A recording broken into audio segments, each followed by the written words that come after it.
Este es un nuevo evento organizado por la Superintendencia de Control de Poder del Mercado. Nuestro conversatorio virtual del día de hoy es la presentación de la guía de aplicación de las conductas desleales en la Ley Orgánica de Regulación y Control del Poder del Mercado. La dinámica va a ser la misma que hemos desarrollado en los otros eventos, es decir, vamos a realizar una exposición y luego de la exposición de los funcionarios se receptarán las preguntas correspondientes por el chat, para lo cual ustedes pueden seleccionarme y enviar las preguntas correspondientes que serán luego atendidas igual por los funcionarios. Daríamos el inicio formal correspondiente en este momento con unas palabras del señor superintendente Danilo Silva. Gracias, Ricardo. Buenas tardes. Gracias por asistir a esta convocatoria realizada por la Superintendencia de Control del Poder de Mercado. Hoy queremos presentar la guía de aplicación de las conductas desleales contenidas en la Ley Orgánica de Regulación y Control del Poder de Mercado, la cual expone cómo esta ley regula la competencia desleal y cómo la Autoridad de Competencia Ecuatoriana entiende dicha regulación. Desde que se expidió la ley y durante su aplicación, este tema ha generado polémica y una serie de debates en el foro. Es por ello que pretendemos que esta guía sea un aporte que coadyuve a entender el alcance de la regulación vigente y, en consecuencia, aclara el rol que tiene la autoridad de competencia aquí en el Ecuador para conocer estos actos de competencia desleal en el marco de la ley. Esto, sin duda, repercutirá positivamente en otorgar seguridad jurídica a los administrados. La posición institucional adoptada en esta guía recoge el criterio de distintas resoluciones institucionales y realiza un estudio de la norma, contribuye al debate y plantea las fortalezas y debilidades de la normativa vigente. Les invito a escuchar la exposición del equipo de la Intendencia Nacional de Prácticas Desleales y, por supuesto, más adelante, como dijo Ricardo, a participar del debate. Bienvenidos, muchas gracias. Muchas gracias, señor superintendente. Antes de empezar y dar paso ya a las exposiciones correspondientes, quisiera invitarles que revisen el documento, escuchen las presentaciones y nos planteen sus comentarios, sus observaciones, porque lo que nosotros queremos es profundizar en el análisis correspondiente. Entonces tendremos en los siguientes 10 días un periodo en el que ustedes puedan remitirnos información, comentarios, análisis, que nos permitan a nosotros mejorar siempre los documentos que están siendo elaborados por la Superintendencia de Control del Poder del Mercado. Damos paso entonces a las presentaciones correspondientes. Primero iniciará nuestro intendente de prácticas desleales, el doctor Pablo Carrasco. Pablo, por favor. Muchas gracias, Ricardo. Muchas gracias, doctor. Muy buenas tardes con todos. A continuación, voy a hacer una breve presentación sobre los ejes centrales de la guía que ha sido ya publicada y que entiendo que ha sido pues, puesto en conocimiento en cada uno, ha sido objeto de cada uno de ustedes. Muy bien, antes que nada quiero expresar de que esta guía pues tiene un fin justamente de explicación de la normativa, tiene una finalidad específica justamente de generar el debate, de discutir los problemas específicos. Lo que sí en esta guía o esta presentación no constituye un adelantamiento de criterio respecto de casos que esté conociendo la superintendencia a día de hoy o otro carácter de esa naturaleza. Esto es justamente la visión que tiene la superintendencia, el proceso de discusión que ha recogido a lo largo del tiempo y pues para dónde entiende que el legislador decidió que la normativa que regula el derecho a la competencia desleal y defensa de la competencia se aplica en Ecuador. Muy bien. Por lo indicado, voy a proceder a explicar. En los temas principales que trataremos será justamente la naturaleza de las prácticas desleales en nuestra legislación, los precedentes, el análisis propio de la normativa y la interrelación que tiene la competencia desleal con lo que es propiedad intelectual y derecho de defensa de los consumidores. Normas y ámbitos de derecho que están estrechamente relacionadas con nuestra normativa, que deben ser objeto pues, de análisis y discusión. Muy bien, con este pequeño preámbulo quiero indicar lo siguiente y básicamente vamos a decir que para poder entender el contexto normativo, o el contexto que se desarrolla nuestra norma, debemos entender el contexto histórico y general del derecho a la competencia, ¿no? Y creo que estaremos la mayoría de nosotros de acuerdo en afirmar de que el derecho a la competencia tiene un doble sustento. Por un lado, tiene un pilar fundamental, que son las normas que regulan el derecho de defensa de la competencia, la protección de la competencia, normas antitrust, derechos que regulan los monopolios como tal. Y por otro lado, como en un eje distinto, con otro pilar, pues está la ley o las normas de competencia desleal. Muy bien. Ambos pilares están relacionados, son parte de un mismo sistema, pero tienen una naturaleza distinta, ¿no? Y esto es a nivel doctrinario y a nivel internacional, ¿no? Básicamente, vamos a señalar que las normas de defensa de la competencia son normas que buscan proteger sobre todo al mercado, al conjunto del mercado, el sistema económico, la eficiencia económica, a los consumidores como una consecuencia del elemento central. Por otra parte, la ley de competencia desleal tradicionalmente nace como un ámbito de protección a los competidores, a evitar que los competidores se vean afectados por otros competidores en el mercado, y en tal sentido, a través de la eliminación de aquellos usos deshonestos, contrarios a la buena fe comercial, etcétera, etcétera, pues se corrige el mercado y se protege a los consumidores. Que ambas normas se han interrelacionado, de acuerdo, después de la Segunda Guerra Mundial y el modelo social que impera el derecho a la competencia, pues tiene un enfoque distinto, de acuerdo, pero son herramientas que van de manera separadas, y reflejo de ello lo vamos a encontrar que en la mayoría de legislaciones, como España, Colombia, Perú, Chile, y hay muchos países más, tienen dos normas específicas: normas de competencia desleal, normas de defensa de la competencia. Muy bien, como es de conocimiento general, en nuestra legislación o nuestro ordenamiento jurídico, más allá de normas de propiedad intelectual, solo contamos con la Ley Orgánica de Control del Poder de Mercado para regular un todo, tanto las normas de defensa de la competencia como de competencia desleal. En este punto nos cabe plantear la pregunta: ¿la regulación que fue emitida por el legislativo abarca el núcleo esencial de ambos derechos? ¿Abarca el elemento de protección tanto de la competencia desleal como la defensa de la competencia? ¿O por el contrario se inclina únicamente por uno de ellos? Es por ello que vamos a analizar las figuras y cómo se han analizado justamente la normativa a lo largo del tiempo. En este punto hay que ser enfáticos en señalar que no es un tema de discusión banal, ¿no? No es un tema que no revista de importancia. Por el contrario, reviste de tanta importancia porque eso va a fijar el campo y la línea de juego, o fija la línea de juego de la autoridad en competencia, y también las actuaciones que tienen los operadores económicos y los mecanismos jurisdiccionales, administrativos y de otra índole para poder satisfacer aquellos derechos que tienen justamente que se han visto perjudicados. Por otra parte, es importante señalar que durante el tiempo de vigencia de la ley, la autoridad administrativa ha tenido a su vez resoluciones y precedentes administrativos contradictorios, ¿no?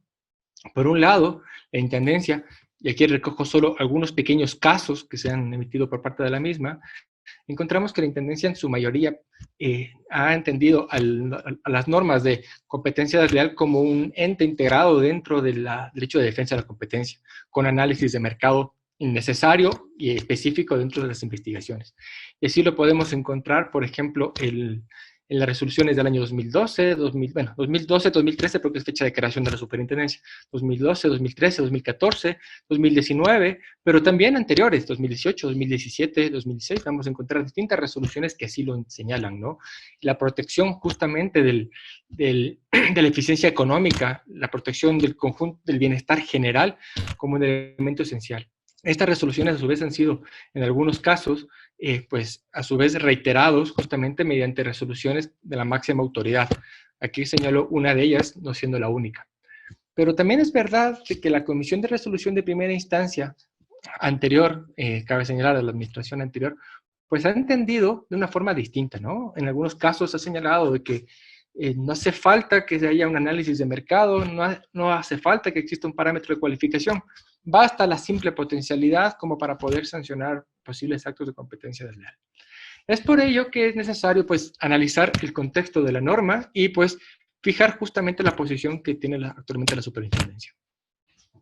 Por una parte, el elemento esencial que tenemos que ver en este momento es cuál es la naturaleza jurídica de la ley de defensa, de la Ley Orgánica de Control de Poder de Mercado. Y para ello, pues, tendremos que remitirnos al artículo 1 de la ley, que nos plantea, ¿no?, que el objeto de la ley es evitar, corregir, eliminar, sancionar, pues, el abuso de poder de mercado, los acuerdos restrictivos de la competencia, evitar también prohibir y sancionar las prácticas desleales, buscando la eficiencia de los mercados, el comercio justo, el bienestar general de los consumidores y usuarios. Ojo, tema muy importante, no habla de la protección de los competidores, ¿no? O sea, no directamente, ¿no? Eso hay que tener en cuenta. Pero ese es un elemento muy importante a reseñar, porque el derecho de competencia, como señalamos al principio o indicamos al principio de la presentación, busca justamente es un derecho de reparación de daños, ¿no? Tradicional, que se ha tenido vaivenes y que puede tener ciertos límites desde la perspectiva de derecho administrativo sancionatorio, no hay ningún inconveniente. Sin embargo, por esencia son derechos de reparación de daños. En este sentido, una vez analizado el artículo 1, pues es indudable que nuestra normativa pertenece pues, a una norma de protección de defensa de la competencia, ¿no? Que tiene su eje central, no en el artículo 1 únicamente, 1, 2, 4, 5 y demás de la norma, las sanciones que establece y los mecanismos y los procedimientos de investigación. Al respecto, es importante señalar cómo está configurada la violación o el desarrollo de la protección de la competencia desleal en nuestra ley. Para ello, nuestra ley es acertado señalar de que existen 3 requisitos, ¿ya? Que no están taxativamente expresados, pero están sobreentendidos a través del desarrollo del capítulo de competencia desleal en los artículos 25, 26 y 27. Por un lado, el primer elemento es que tiene que existir una conducta que sea contraria a las costumbres o usos honestos. Al respecto, usos y costumbres honestas está desarrollado no solo en nuestra ley, sino también pues, en la decisión 486, también en la Convención de París. En otros países lo tratan como contrarios al principio de buena fe, como la Ley 3/1991 de España. Por otra parte, también están las conductas que están taxativamente, pero ojo, están desarrolladas en la normativa, pero no de manera única, no de manera taxativa, como podríamos decir, sino que, entre otras, son estas las conductas que son contrarias a los usos y costumbres honestas que el legislador ha considerado que son más comunes. Por otra parte, el segundo requisito es que las conductas o los actos anticompetitivos tienen que estar desarrollados dentro de contexto de actividades económicas, en el desarrollo de una actividad económica, ¿no? Entonces, para ello nos señalaremos el artículo 1 de nuestra ley, 2, y el artículo 25, que nos plantea justamente, pues, cuál es el contexto. Operadores económicos que puedan o potencialmente entrar al mercado, que estén o puedan entrar al mercado. Finalmente, el artículo 26 constituye, pues, justamente una norma de cualificación de conducta, un poco como lo establece el artículo 3 de la ley 15/2007 de España, utiliza este principio de cualificación y te dice, bueno, muy bien, para que un acto de competencia desleal pueda ser sancionado o prohibido de acuerdo a la LOR-CPM, ¿de acuerdo? Este acto debe tener un efecto real o potencial de impedir, restringir, falsear, distorsionar la competencia, atentar contra la eficiencia económica, el bienestar general o el de los derechos de los consumidores usuarios. Artículo 25. Claro, pero aquí nos planteamos la pregunta, ¿no? Cualquier actuación, por pequeña que sea, pues eventualmente va a distorsionar el régimen de competencia en un grado alto o en un grado muy pequeño, ¿no? Entonces, ¿cuál es el parámetro de cualificación para determinar la afectación a la competencia? Pues, ni más ni menos que el artículo 5 de nuestra ley, ¿no? Recordemos que como es una norma que pertenece a la naturaleza de defensa de la competencia como tal, o de protección de la competencia, pues nos exige que en cada caso debe desarrollarse o analizarse un mercado relevante, ¿no? Y es obligación de la autoridad hacer un análisis económico que permita determinar un mercado, y ese mercado falseado será justamente el objeto de análisis de la autoridad, conjuntamente con la conducta de competencia desleal. Es decir, el parámetro de cualificación debe ser entendido conforme el falseamiento en el mercado relevante. Muy bien. Esto nos puede llevar a algunas dudas, ¿no? El artículo 25 nos plantea de que, por un lado, no hace falta acreditar el daño a consumidores, a competidores o al mercado para que se pueda sancionar, basta que sea potencial la conducta. Ya. Acá podríamos tener un silogismo y decir, mira, si es que no hace falta que exista el daño incluso a competidores, pues no, normal, no hay problema. Entonces no hace falta un análisis de cualificación ni de mercado relevante. Aquí 2 consideraciones. La primera, la potencialidad se sanciona no solo por el artículo 25, sino por el propio artículo 1, que busca justamente evitar, ¿no? Busca evitar, prevenir los actos de competencia anticompetitivos. Sin embargo, obviamente, el segundo parámetro es que la potencialidad no es una carta abierta de la arbitrariedad de la administración para sancionar cualquier conducta, sino que exige de la administración un análisis económico mucho más fuerte que permita detallar no solo el daño a fecha de hoy o el posible daño que pueda tener lugar, sino el daño a futuro o potencial que pueda tener lugar en el mercado. Por otra parte, el análisis que contiene el 25 como posibles efectos de protección a los competidores, a los consumidores o a los usuarios o al mercado, pues no releva del análisis de cualificación, no releva el análisis del 26 ni tampoco del análisis del mercado relevante, que es obligatorio para cada caso. Es por ello que una vez configurados los dos elementos, la autoridad de competencia sanciona. ¿Y cuál es el tipo de sanción? Una sanción que va calculada sobre el volumen de negocio. No es una sanción de reparación de daños, ojo, naturaleza normal de la competencia desleal, sino que nace o proviene justamente de la naturaleza de la ley, de defensa de protección de la competencia, del mercado, de la eficiencia económica, de la protección general. Es por eso que si lo vemos en punto comparativo, nuestras multas, conforme está en la ley, pueden ser mucho más altas que en los países vecinos.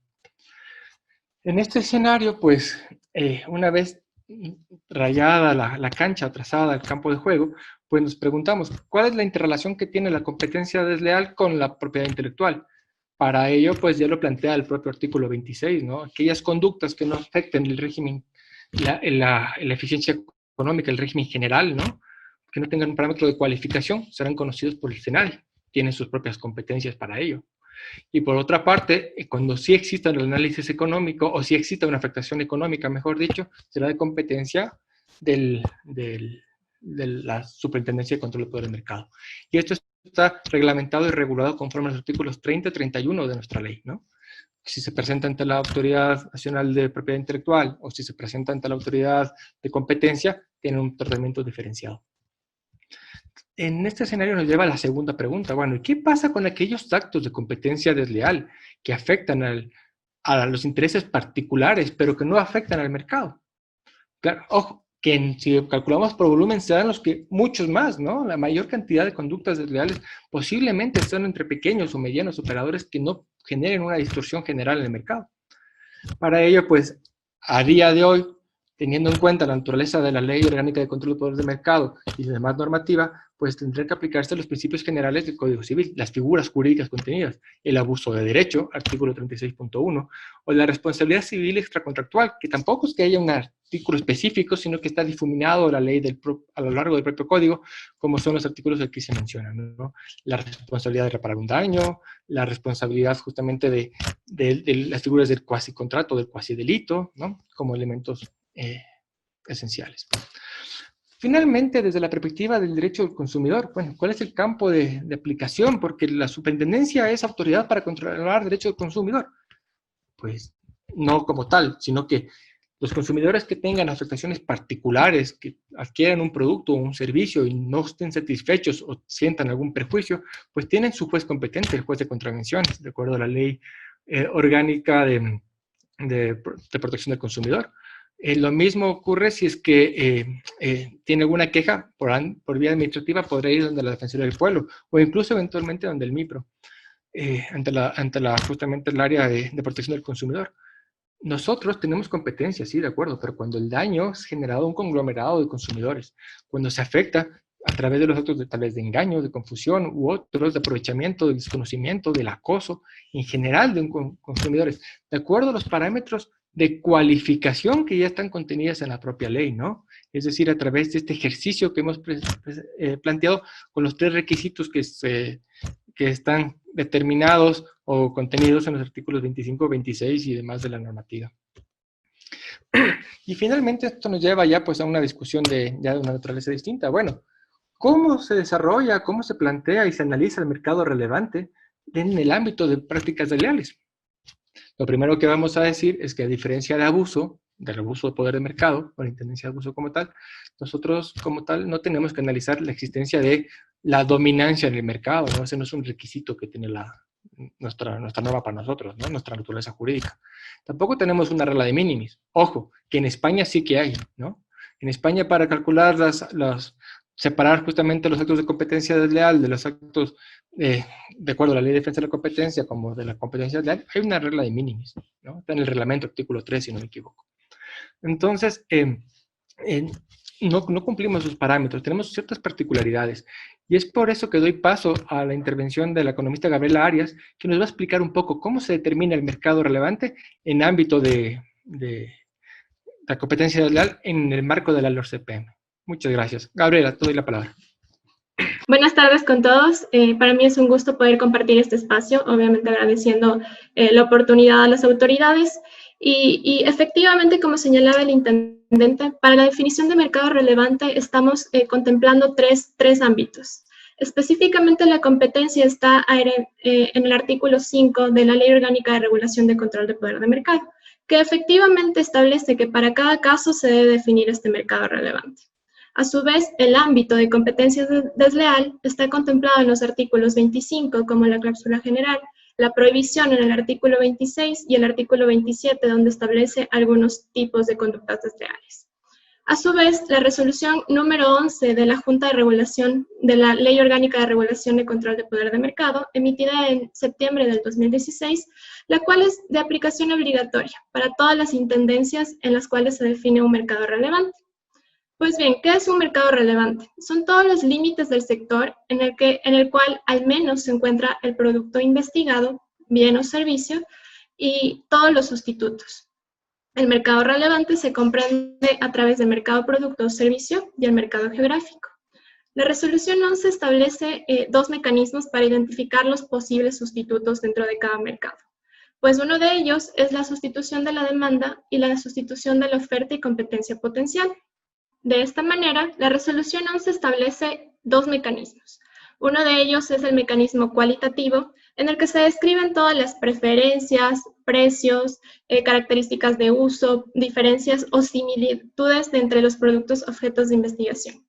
Por otro lado, y de manera complementaria, se encuentra la herramienta cuantitativa, que la resolución 11 establece, entre otras, la prueba de monopolista hipotético, elasticidades propias y cruzadas de la demanda y correlación de precios. Por poner un ejemplo, el análisis de correlación de precios establece que cuando el coeficiente estadísticamente sea superior o igual a 0.8, estamos hablando de que existe una gran similitud en los productos, por lo que podrían ser productos sustitutos dentro del mercado.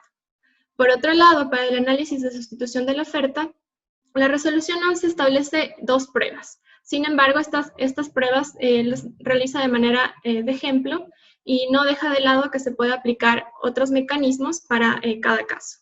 Una de ellas es la prueba SSS, por sus siglas en inglés, en la cual se identifica cuáles son los activos materiales, refiriéndome a la maquinaria, equipo, planta, y también los activos inmateriales, todo lo que corresponde al know-how de la compañía. A su vez, también se puede analizar canales de distribución, la capacidad instalada, costos hundidos.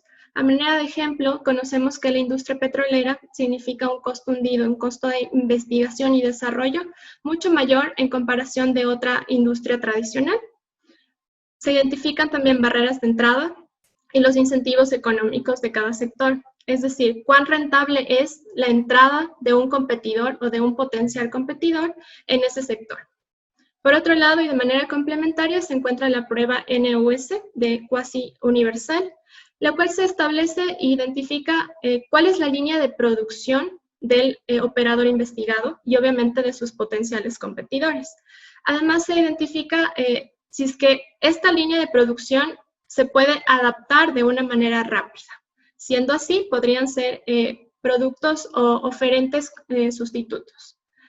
De manera final, se analiza la capacidad instalada, es decir, la capacidad inutilizada, si yo dentro de una compañía tengo la posibilidad de generar otra línea de producción, y siempre y cuando esto no signifique en costos significativos para cada operador.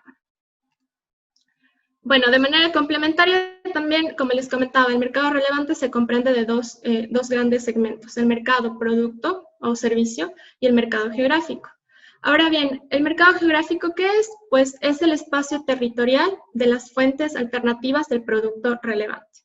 La resolución 11 establece al menos 4 tipos de herramientas que nos pueden servir para definir este mercado geográfico. Una de ellas es la herramienta de la demanda, es decir, a través de la información que se solicita a los operadores económicos, se puede identificar cuáles son los canales y a través de los canales, puede ser un canal retail o un canal de venta directa, se identifica las zonas, puede ser por provincia, a nivel local, regional, etc. Se puede calcular cuotas de mercado y en la cual a través de la demanda se puede identificar cuál sería la zona de influencia para este mercado relevante. Otra herramienta es la prueba Elzinga-Hogarty. Esta herramienta lo que establece son los flujos comerciales y obviamente la resolución 11 establece una metodología en la cual este factor debe ser inferior o menor a 0.25. ¿Esto qué nos quiere decir? Pues que si este factor significa menor o inferior a 0.25, forman parte de un mismo mercado geográfico. De manera complementaria también existe la prueba isócronos y la prueba de costos de transporte. La prueba isócronos a través de herramientas de estadísticas y econométricas lo que analiza es la similitud de costos. Es decir, si yo me encuentro o produzco en la provincia de Pichincha, ¿cuánto significa trasladar mi producción a otra provincia, como la provincia de Loja, en comparación a una provincia de Esmeraldas? Si existe similitud de costos, pues existen indicios de que forman parte de una misma zona de influencia y de un mercado geográfico. De manera complementaria se establece la duración de la conducta. Pues, ¿qué es esto? Es el tiempo dentro del cual el operador económico habría realizado los actos desleales. Además, la resolución 11 establece un parámetro de estacionalidad y temporalidad. ¿Qué son estos temas? Bueno, son todas las características que puede tener este mercado. Por ejemplo, en la industria florícola podemos identificar que si bien la exportación no tiene una estacionalidad, pues la demanda estaría concentrada en los meses de diciembre y junio. Por lo tanto, podría ser un mercado estacional.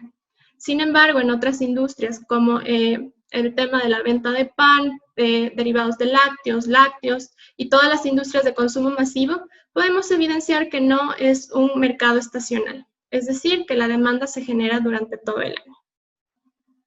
Pues a manera de resumen, el mercado relevante se comprende del mercado producto y servicio, el mercado geográfico, y del mercado relevante debemos obtener la cuota de participación. Pues bien, el artículo 27 de la resolución 11 de la Junta de la Ley Orgánica de Regulación y Control de Poder de Mercado establece que uno de los parámetros que se puede utilizar es el volumen de negocio, atado al artículo 6 de la ley. Pues, ¿qué es esto? Es la cuantía resultante de los ingresos por venta del año anterior, previo a impuestos. Además, establece la resolución 11 otros mecanismos para el cálculo de esta cuota, es decir, la capacidad instalada, utilizada, las unidades comercializadas, el número de oferentes del producto o servicio, o cualquier otra que se considere pertinente y justificada. Un ejemplo de esto podría ser el número de afiliados dentro de un mercado, por ejemplo, de venta directa o venta multinivel, o el número de clientes que tenga un operador económico.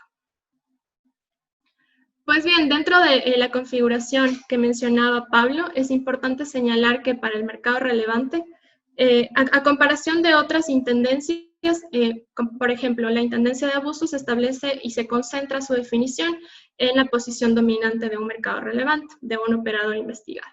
Sin embargo, nosotros por el ordenamiento jurídico vigente estamos atados a definir el falseamiento en el régimen de competencia. Ahora bien, desde una visión económica, la intendencia debe demostrar si estas conductas, objeto de investigación, generó o pudo generar efectos nocivos en el mercado relevante determinado. Al respecto, el equipo económico de la intendencia durante varios años ha revisado pronunciamientos internacionales. Uno de ellos es el criterio de la CNMC, la agencia española, en la cual ha utilizado y ha definido varios criterios para identificar cómo sería el falseamiento en el régimen de competencia dentro de un mercado relevante. Al respecto, la intendencia ha utilizado, primero, la naturaleza de la conducta. Segundo, caracterización del público afectado. Tercero, cuantificación de las afectaciones reales o potenciales. Pues bien, en la práctica, para la demostración de la naturaleza de la conducta, la intendencia utiliza 4 parámetros. Los 4 parámetros se analizan de manera conjunta y no son excluyentes entre sí. Es decir, si es que existe una enunciación o indicios de la conducta, no significa necesariamente que la posición del mercado relevante es el único criterio que va a tomar la intendencia. A su vez, la actuación en el mercado relevante del o los operadores investigados, este parámetro se refiere a identificar las características del operador investigado. Es decir, si se trata de una compañía multinacional, una compañía local, ¿cuántos años tiene en el mercado la compañía? ¿Cuál ha sido la evolución de ingresos, la tasa de crecimiento? ¿Cuál es su posición frente a sus competidores? De manera complementaria, seguimos con el tercer paso, que es la estructura del mercado relevante. Dentro de este parámetro, la Intendencia utiliza uno de los indicadores más conocidos, que son el HHI, que no es más que medir la concentración del sector. Identifica a través de parámetros establecidos si un sector es más concentrado, menos concentrado o desconcentrado. A su vez, también utilizamos un análisis de identificación de la estructura, es decir, evidenciamos si este tipo de productos son homogéneos o son diferenciados, y contrastamos con el número de oferentes dentro del mercado relevante, es decir, si son muchos oferentes, pocos oferentes o solo existe un oferente. Al respecto, concluimos si esta estructura sería una competencia perfecta, oligopolio, competencia monopolística o monopolio. De manera complementaria, seguimos con la posición en el mercado relevante, refiriéndonos a la cuota. Como les comentaba, no es el único parámetro, sino se complementan los parámetros para identificar. Un ejemplo de esto es que efectivamente, si un operador económico que generó la conducta, existen indicios de conducta, se trata de una compañía que tiene muchos años en el mercado, pero tiene una posición de mercado relevante inferior a los dominantes, podría ser objeto de investigación dentro de la Intendencia. Finalmente, para el segundo parámetro es la caracterización del público objetivo. Refiriéndonos a esto, todas las características que puedan tener los consumidores. Es decir, se estandariza dentro de sus características, por ejemplo, el grupo etario, los ingresos, también se puede identificar si son mujeres o va dirigido a un público adulto mayor. Y lo que se analiza y se pretende en este punto es identificar la vulneración del consumidor o del público objetivo que fue objeto de la conducta. Finalmente, como tercer punto, tenemos la cuantificación de las afectaciones reales o potenciales generadas por la conducta. Un ejemplo de ello, podemos utilizar el número de clientes captados por la conducta desleal, el número de afiliados en el caso de un mercado multinivel donde requiera empresarios independientes, ventas realizadas como consecuencia de la conducta, la pérdida de sus competidores, puntos de venta, precios, entre otros. Muchas gracias.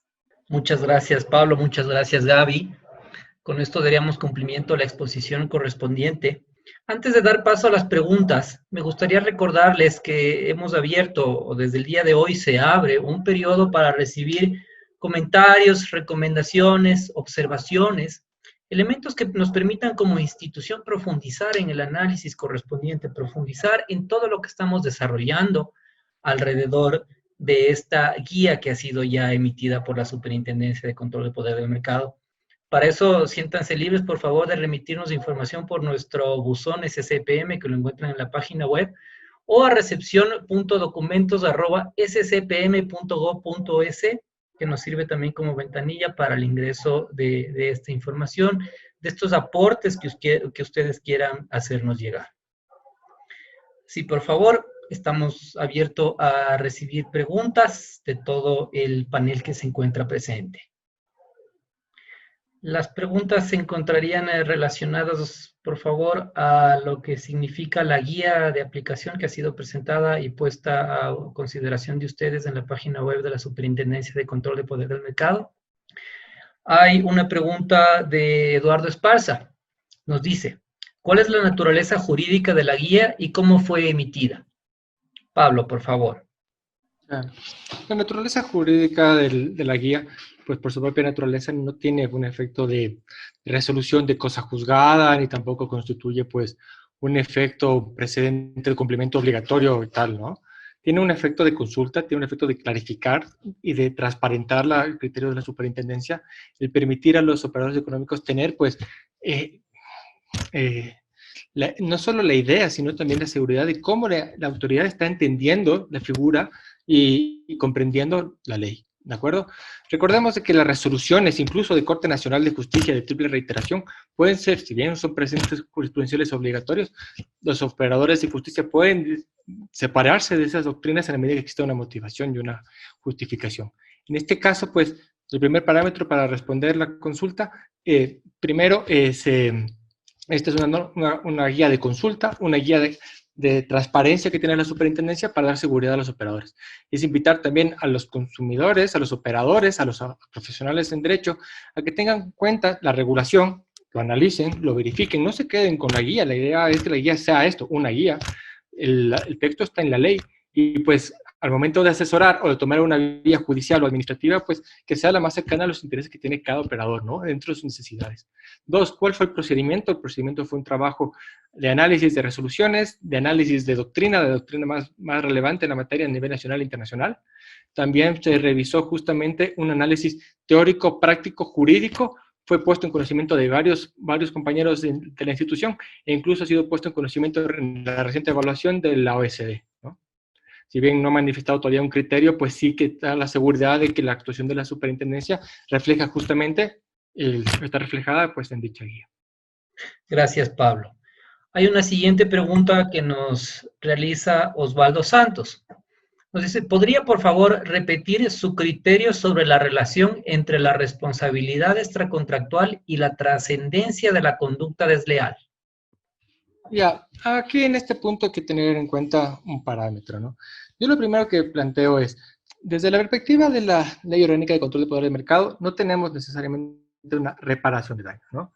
Si vemos el parámetro de cualificación del artículo 26 y específico del artículo 26, parámetro de cualificación, no nos habla de afectación al competidor. No se establece el daño, el parámetro del daño, como un elemento para establecer sanción o multa. Ya, muy bien. En ese aspecto, pues, está clara la naturaleza de nuestra norma.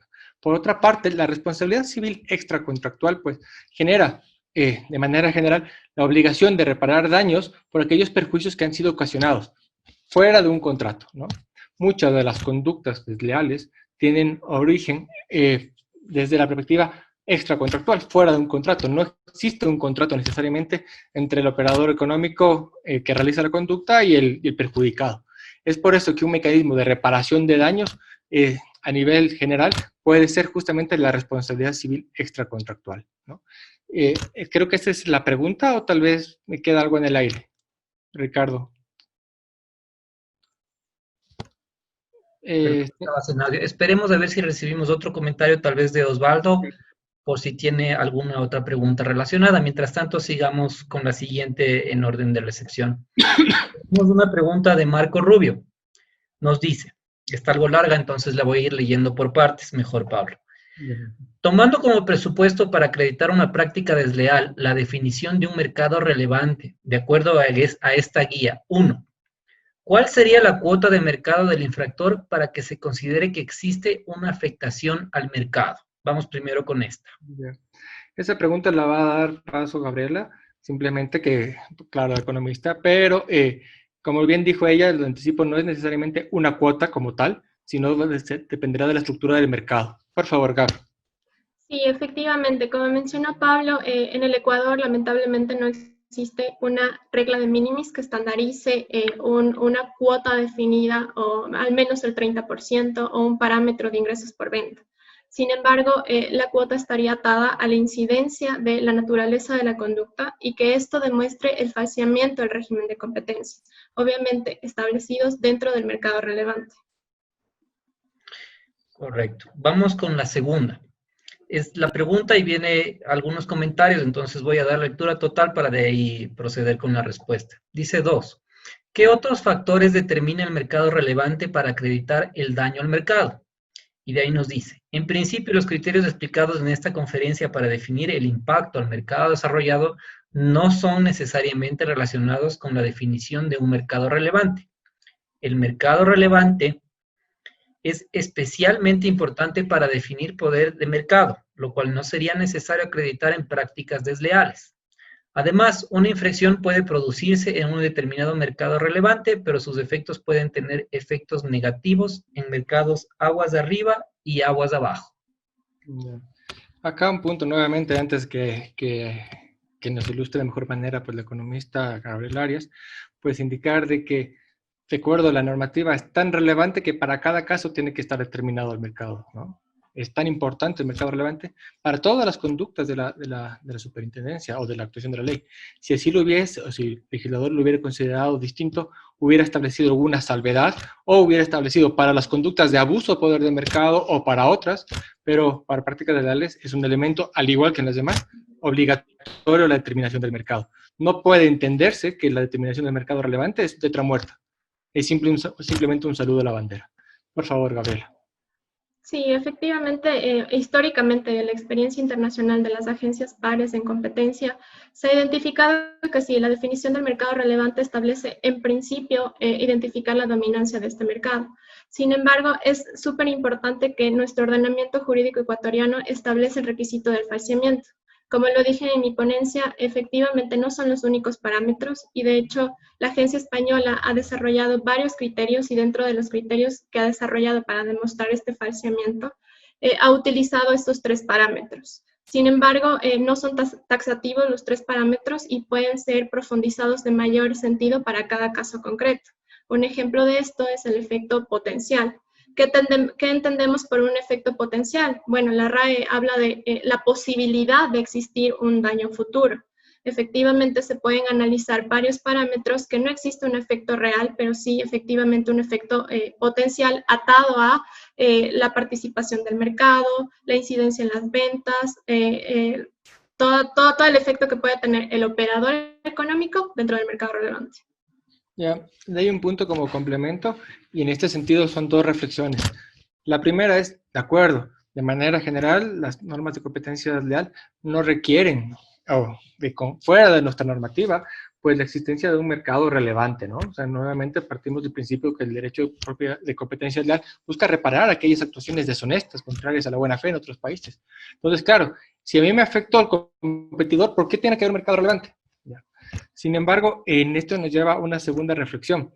También hay operadores que pueden pues, no tener una cuota importante de mercado, pero la ley nos exige su análisis, pero sí su actuación eventualmente generar un falseamiento importante. Si bien muchos países, y esa es una de las críticas que tiene la propia legislación española, ¿no? Es decir, los actos de competencia desleal, para que tengan una significancia, por lo general van a tener una posición de dominancia, ¿no? Entonces, ¿para qué tenemos prácticas desleales si ya podría estar subsumido dentro del abuso por el mercado? Sin embargo, sí hay ciertos casos específicos en los cuales podría tener lugar. Ojo, que esta figura que es muy discutida a nivel europeo, muy discutida, y la propia legislación española fue la adoptada por el sistema ecuatoriano. Yo más bien llevo a la reflexión. Nuestra ley es lo suficientemente fuerte como para proteger todos los actos de competencia desleal, como está planteado. No en la guía, porque claro, lo que dice la guía, no, lo que dice la ley. La guía lo que hace es que recoge los artículos de la ley. Plantea lo siguiente, y yo lo planteo. Nuestro sistema jurídico tiene las herramientas para defender los actos de competencia desleal, defender adecuadamente, proteger adecuadamente la protección a la competencia desleal. ¿No sería más bien esta posición y la propia norma ya generar una discusión para la creación de una ley de competencia desleal? ¿No es el momento de tener ya pues una norma específica que evite esta confusión de autoridades administrativas y que evite esta situación de cuotas de mercado y poderes y más bien tener una norma propia de competencia desleal? Yo invito a la academia, a los juristas que están aquí presentes, a que se abra el debate y podamos tal vez generar presión suficiente el día de mañana para poder crear una norma. Por favor. Una siguiente pregunta, que tal vez es también parte de un comentario. Dice, el señor intendente menciona que en caso de que la conducta tenga un daño potencial, el análisis económico debe ser más riguroso. No veo que se aborde este tema en la guía. ¿Se podría ampliar más sobre esto? Sí, es muy interesante. Muchas gracias por esa pregunta. La idea que tenemos es que lo primero que queremos con la guía era generar justamente este espacio de debate, ¿no? Generar la posición de la superintendencia. En un segundo elemento, como ustedes verán, el análisis económico que ha sido desarrollado acá en la ponencia no está desarrollado en la guía. Nuestra idea es continuar con nuevos volúmenes, con nuevos elementos que sí permitan desarrollar de estos parámetros justamente desde un punto de vista técnico-jurídico, económico-jurídico, mejor dicho. Seguimos con el orden en que hemos recibido las preguntas. Nos dicen, la determinación de los efectos potenciales de las conductas dificulta la aplicación de la fórmula para el cálculo de la multa. Esto en razón de que no se tiene la certeza de la afectación real en el mercado afectado. De acuerdo. Gaby, ¿quieres contestarla tú? Sí, ahí va atado obviamente a los parámetros establecidos por la resolución 12 de carácter obligatorio, en la que establece obviamente que se debe tener una cuota de participación y un efecto como tal. Entonces, si bien es cierto, no es parte de la ponencia que realizamos y de los temas tratados, efectivamente existiría, y de hecho la superintendencia está trabajando para identificar cómo en los efectos potenciales se podría calcular el importe de la multa conforme los parámetros establecidos en la resolución 12, que es de aplicación obligatoria y está vigente. Listo. Daniel Castelón nos hace la siguiente pregunta. Les voy a leer. Tengo una pregunta sobre si las prácticas desleales prohibidas en la Ley Orgánica de Regulación y Control de Poder del Mercado tienen que ser reales o también potenciales. El artículo 25 incluye actos potenciales, sin embargo, el artículo 26 solo prohíbe aquellos actos que impidan o afecten la competencia, derechos consumidores, etcétera, dando la impresión de que solo se trataría de actos reales más no potenciales. Ya, muchas gracias. En este punto hay que distinguir dos elementos sustanciales, ¿no? Como está formulada la pregunta es, ¿las conductas desleales pueden ser potenciales? ¿Ya? Entonces, ¿la conducta desleal puede ser potencial o el efecto de la conducta puede ser potencial? Son dos cosas distintas. Si nos referimos, por ejemplo, al artículo 27, ¿de acuerdo? Ahí analizamos las conductas de confusión o de engaño. Nos habla, ¿no? Aquel acto que, pues, induzca al error potencial o real, ¿no? Entonces, en este caso, por ejemplo, en el engaño es específico. Tienes conducta potencial, la conducta potencial. Lo mismo en la confusión. Hay otros actos de competencia desleal como el abuso más que el abuso, la violación de normas, que te establece prevalecer mediante la ventaja producto de una violación de norma. La norma te establece ya no la potencialidad, sino el efecto jurídico necesario, ¿no? Acá se estableció ya en alguna resolución la tesis justamente de que tenemos que ceñirnos al verbo rector que utiliza la autoridad, el poder legislativo, ¿no? El legislador. Y claro, en algunos temas sí permite esta potencialidad, en otros remite específicamente el tipo jurídico del verbo establecido en la norma. Finalmente, la norma tiene que, y aquí esto ya es un parámetro de aplicación, el 25 genera aquellos efectos reales o potenciales. Claro, ojo, el 26 tampoco es una norma aislada, ¿no? El 26 no es que haya así o así. El 26 establece el parámetro de cualificación, pero está sujeta pues al 25 y al 1 de la ley, ¿no? Porque la norma no solo busca sancionar, busca también prevenir, ¿no? Y no es que como no tuvo efecto, entonces no me sancionan. Bueno, tenemos todo el contexto y es que la idea de protección que está establecida, que ha establecido el legislador, es también la sanción de potencialidad. Genera temas de aplicación, pero estas dudas más bien son para mí, ¿no? La aplicación de la resolución 12 y no tanto del análisis jurídico-técnico que pueda generar. Desde el punto de vista económico sí es más riguroso el análisis porque a día de hoy no habrá un efecto o un efecto distorsionado importante, pero hay que utilizar herramientas cuantitativas, cualitativas, estadísticas que permiten determinar que en un paso de tiempo o en otras condiciones se podría afectar el mercado, ¿no? Siguiente pregunta. Si es necesario determinar el mercado relevante, ¿es posible, en su criterio, cometer una conducta desleal frente a quien no sea un competidor actual o potencial? Bueno, si yo realizo, voy a ponerlo como un caso, ¿no? O sea, si yo soy un operador económico y que realizo una actuación, pero el otro no es competidor, es difícil, ¿no? Desde la perspectiva tradicional del daño no existiría porque no hay un competidor afectado. O sea, desde la perspectiva tradicional, no de nuestra ley. Me recuerdo un caso que hubo en España en el cual una estudiante de una universidad se sintió vejada por un profesor y presentó, y que le tomó prueba otro día distinto que sus compañeros, y presentó una demanda justamente por competencia desleal, ¿no? Que decía que las actuaciones de su profesor la habían afectado con respecto al curso y no le había dejado adquirir una beca para tal tema y se le había afectado. La judicatura fue muy expresa diciendo, no, Rito, tienes que tener un operador económico.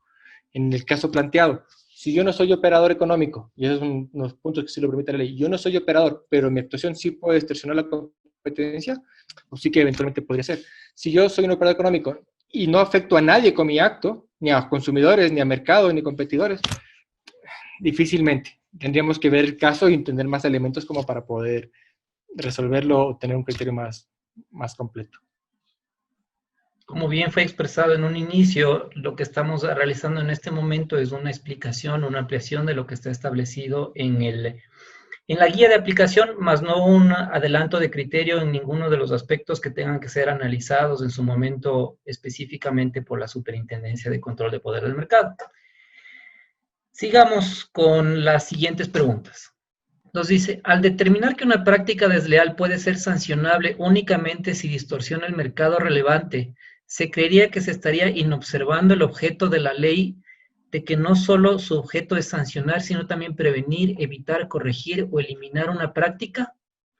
Esto en atención a que el criterio que emite la guía podría eliminar lo propio emitido por el artículo 25, en donde establece que una práctica desleal no necesariamente debe acreditar un daño efectivo en perjuicio de los consumidores o el orden público económico. Ya.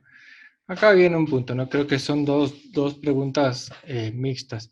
La primera es, esto no estaría afectando, la superintendencia no debería tener competencia para conocer todos los actos de competencia desleal en el mercado sin importar la cualificación, porque infringiría el artículo 1, el de prevenir.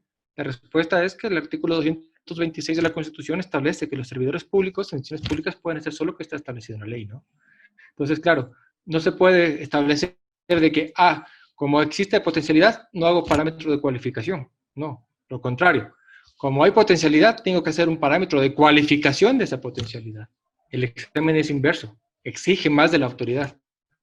No simplemente que releva, sino que exige de la autoridad este análisis económico-jurídico. Hay una pregunta, Pablo, que tal vez sería interesante desarrollarlo un poco. Nos dice, cuando se produce un acto de competencia desleal, ¿podría el afectado iniciar acciones ante los jueces ordinarios o se necesita un acto de prejudicialidad? En primer lugar, la norma, nuestra ley no exige, en ningún artículo te exige. Solo podrán demandar acción privada, ¿cierto?, de competencia desleal una vez que exista pronunciamiento de la superintendencia. Eso no existe como tal, ¿no? Las personas pueden acudir directamente a uno de los jueces conforme el preámbulo del Código Civil. Los jueces están obligados a resolver incluso en ausencia de ley, ¿no? Cabe señalar que hay precedentes de actos de demandas de competencia y de sentencias de competencia desleal incluso antes de nuestra normativa. Incluso antes no existía ni siquiera la figura del abuso de derecho. Esto deviene justamente de la aplicación del principio de buena fe. Y hay sentencias sobre eso en la Corte Nacional de Justicia. Entonces, no, bajo ningún parámetro se necesita prejudicialidad, teniendo en cuenta que nosotros no somos un órgano jurisdiccional, somos administrativos. Entonces, de ninguna manera, uno puede ir donde su juez y demandar. Obviamente, esto también cambia un poco las reglas de juego, pero es parte de la aplicación que uno tiene ante los órganos de justicia. Listo, muchas gracias, Pablo, muchas gracias, Gaby. Déjenme revisar, tal vez nos llegó una última pregunta. No, ya no tenemos nada más. Antes de finalizar, bueno, me permitiría recordarles, por favor, que estamos abriendo 10 días para recibir comentarios, recomendaciones, observaciones, es decir, documentación que nos permita profundizar en el análisis correspondiente y para eso queremos también tener sus aportes. Pueden hacernos llegar sus documentos al buzón SCPM, que lo encuentran directamente en la página web de la Superintendencia de Control de Poder del Mercado, o también remitirnos a recepción.documentos@scpm.gov.es. En torno a... sí, hay unos comentarios de si son 10 días hábiles. Sí, vamos a hacerlo a nivel de 10 días hábiles sin ningún problema. Sí, claro, o sea, entendiendo que corren desde hoy día, por supuesto, por favor. Bueno, antes de cerrar y dar paso para que cierre el evento el señor superintendente, me permito hacerles una invitación. Desde la próxima semana, la Superintendencia de Control del Poder del Mercado va a realizar una serie de conversatorios para poner en conocimiento el proyecto de reforma a la Ley Orgánica Regulación y Control de Poder del Mercado que se encuentra ya en su versión borrador.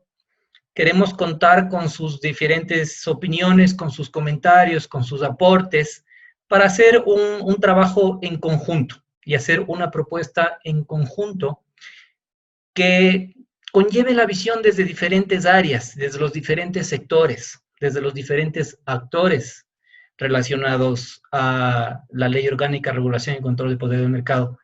Tendremos un primer evento la próxima semana, ya con algunos invitados, y por supuesto esta va a ser una serie de eventos. Vamos a procurar hacerlos los días viernes en la tarde, donde conversemos respecto de las reformas necesarias de la Ley Orgánica, Regulación y Control del Poder del Mercado, para luego desarrollar un borrador total en conjunto. Les haremos llegar las invitaciones correspondientes, también les participaremos en nuestra página, en nuestros diferentes medios digitales, para que ustedes tengan conocimiento de los eventos que se van a desarrollar, de los textos bajo los cuales estaríamos trabajando y los diferentes aportes también que recibiremos en su momento. La invitación correspondiente para que participen de estos eventos que vendrán y también la invitación correspondiente para recibir sus aportes. Sin más, voy a darle paso al señor superintendente. Gracias, Ricardo. Bueno, felicitaciones por las exposiciones muy claras. También felicitaciones de muchas gracias por las preguntas y también por las que llegarán en el buzón. No cabe duda que la riqueza de la aplicación de una norma, de un cuerpo normativo, está en el desarrollo doctrinario. Como bien exponían, está en franco desarrollo, ¿no es cierto?, el derecho de competencia en Ecuador. Nosotros somos muy acuciosos, escuchamos mucho, es parte de nuestro trabajo. Somos conscientes de las reformas que hay que hacer. De hecho, las reformas que están en nuestras manos, es decir, la reforma normativa interna, instructivos, algunos ya los hemos expedido, otros ya están prácticamente en el horno. Como algunos de ustedes conocen, mucho de eso se ha hecho en trabajo conjunto con algunos miembros de la academia. Somos un equipo de trabajo que escucha, que pregunta, que procesa, que está de puertas abiertas para mejorar todo eso. Entonces, les invitamos, reiteramos que las puertas están abiertas. Queremos nutrirnos de todo lo que ustedes puedan aportar. Hay abogados en ejercicio, hay académicos que estudian denodadamente esta temática, y lo que nosotros, aparte de las tareas cotidianas que tenemos de lo que es investigar, de ser el caso sancionar, estamos trabajando fuertemente en lo que es abogacía de la competencia, pero también queremos en lo posible, de cara a mejorar nuestro trabajo y dotar de seguridad jurídica, seguir poniendo nuestro grano de arena para mejorar esto. Y dentro de eso, evidentemente, nosotros ya desde antes y ahora que hemos estado en este tiempo en la superintendencia, ya tenemos, digamos, conocimiento pleno de las diferentes temáticas y los diferentes capítulos o títulos, artículos que ameritan reformar. También hemos sido atendemos bastante las diferentes exposiciones que no solo en esta temporada de cuarentena, sino en otros foros y otros seminarios, diferentes expositores nacionales e internacionales han expresado sobre la normativa ecuatoriana. Y por eso somos conscientes de que, con prescindencia de las coyunturas políticas y todo lo que hay en nuestro país, sí somos conscientes y creemos que también parte de nuestra responsabilidad es no solo quedarnos en las reformas normativas internas, sino trabajar conjuntamente, como les decía, con academia y también con otros expertos en las reformas que ameriten en la legislación ecuatoriana.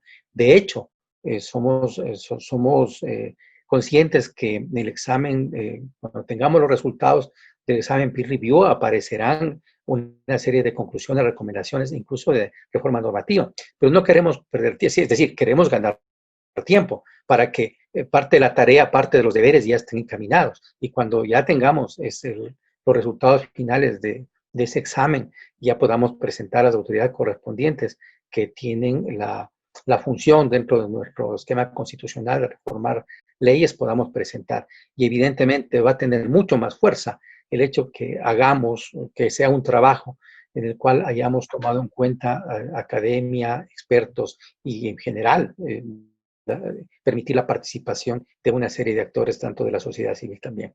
Así que les agradecemos muchísimo siempre atender nuestras invitaciones y también evidencia que somos en esta parte una institución y un equipo de trabajo que sus resultados, que sus procesamientos presenta a la ciudadanía.